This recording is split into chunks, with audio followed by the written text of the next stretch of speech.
A Xunta de Galicia estuda as posibilidades para reabrir o ocio nocturno. O sector leva pechado dende agosto de 2020 e o seu futuro continúa sendo unha incógnita.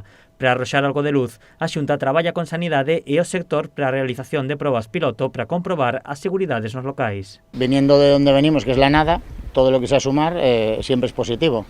Esperemos que sea un plan que sea dar un paso para adelante y que no signifique como hasta ahora dar muchos para atrás. Es decir, pero bueno, en principio contentos, claro, porque lo dicho, es decir, venimos de la nada. Por tanto, todo lo que sea sumar siempre es bueno. Dende o sector sinalan que os seus establecementos son seguros e que a solución depende da responsabilidade individual de cada persoa.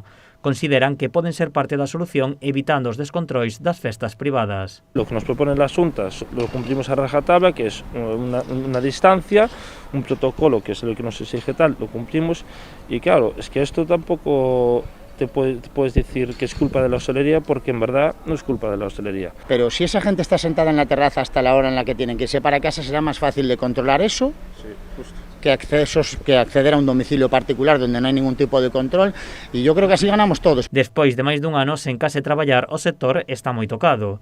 Os locais reciben axudas, pero advirten que en moitos casos non son suficientes. Al abril del año pasado pues nos quedamos sin derecho a ninguna ayuda, ¿sabes? A ser un nuevo local y nada, pues tirando con los ahorros y aguantando como se puede. Si quieres cerrarnos, ciérranos, pero rescátanos como Dios manda. No nos des migajas ni limosnas.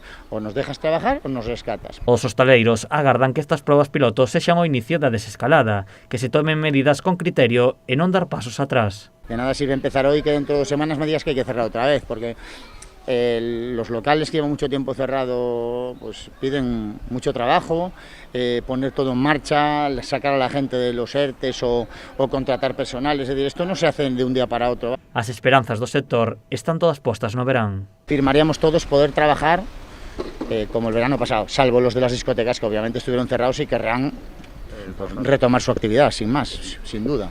Os hostaleiros do ocio nocturno lamentan que a situación obrigase a moitos compañeiros a pechar para sempre os seus negocios. Tamén advirten que de seguir sen abrir, outros sectores como os da cultura tamén pagarán as consecuencias.